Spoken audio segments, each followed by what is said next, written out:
Well, hi there friends, and welcome to Heart-Filled Kitchen. In today's video, I'm going to be sharing with you another tasty Italian dish. This is an antipasto slider. An antipasto is usually considered an hors d'oeuvre or an appetizer. These appetizers and hors d'oeuvres usually contain plenty of meats and cheeses, olives, peppers, and today's recipe is definitely going to live up to that.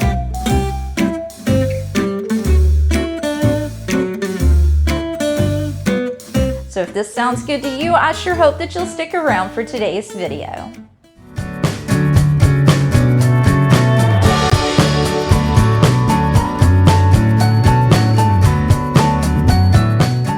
Well, thanks so much for sticking around, and again, welcome. If you're new here today, my name is Louann, and this is Heart-Filled Kitchen. On this channel, you can expect to see plenty of kitchen, food, and pantry motivation through recipe videos, grocery hauls, day in the lives, and so much more. If that appeals to you, I hope that you'll go ahead and hit that big red subscribe button and make yours a heart-filled kitchen too. Well, as I mentioned, today's video is going to be an antipasto slider. We're going to take plenty of meats and cheeses and olives and just sandwich all that together between some crescent dough, and it's going to taste amazing.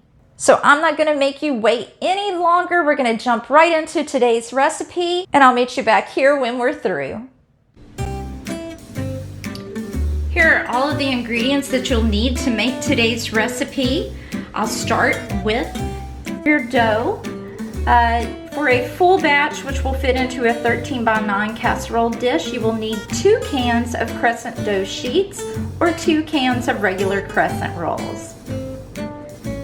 For the meat, I have sliced hard salami, sliced pepperoni, and deli ham. For your cheeses, you'll need about 8 slices of provolone cheese, shredded mozzarella cheese, some fresh basil, 1 teaspoon of dried oregano, and a small can of sliced black olives. Now you can use 2 teaspoons of prepared basil pesto in place of the fresh basil.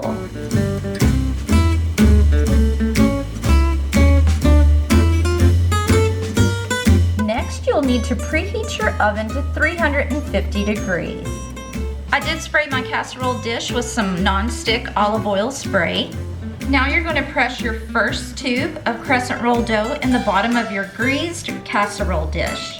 Since I'm making half, then I will just cut this roll in half and place it on the bottom.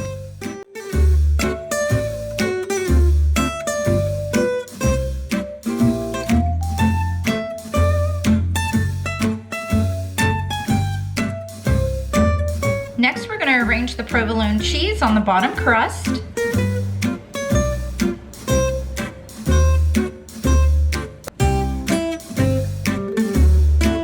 Next, I'm just cutting up the fresh basil, or if you're using the prepared pesto, you can go ahead and spread that on top of the cheese.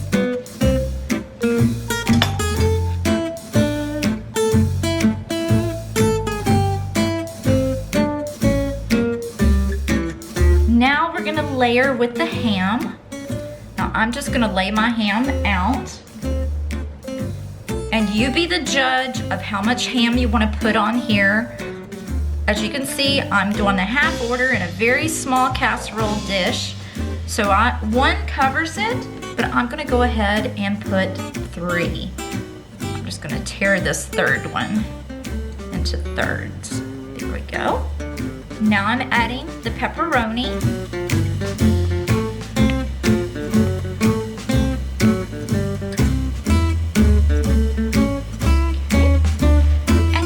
Finally, we're going to put the salami.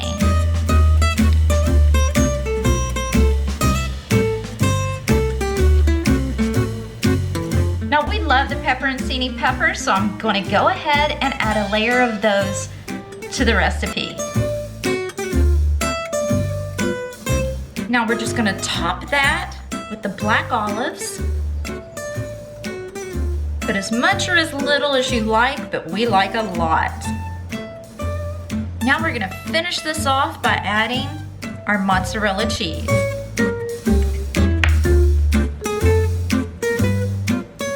I do have the full recipe linked down below, but as you can see, this is a very versatile recipe, so add as much or as little of each of the ingredients to make it just the way you're gonna like it.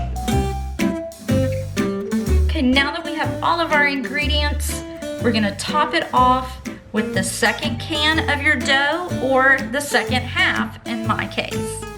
Just gonna go ahead and stretch that out. You could roll this out on the counter if you're more comfortable with that, but I think this is gonna be just fine. The warmth of your hands and just a little bit of patience is gonna allow it to go exactly where you need it to. Now we're just gonna brush that all with some olive oil.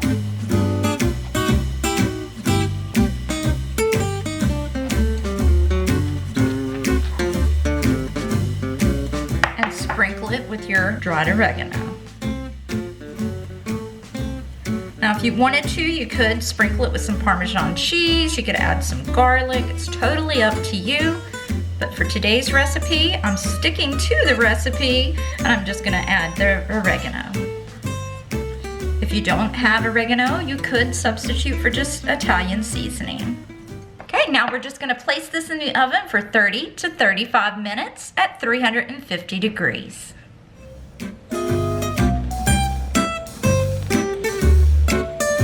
Now you're gonna allow this to cool for 5 or 10 minutes and then slice it with a very sharp knife. And now I'm gonna attempt to take some out of here to show you how delicious this looks. Check this out.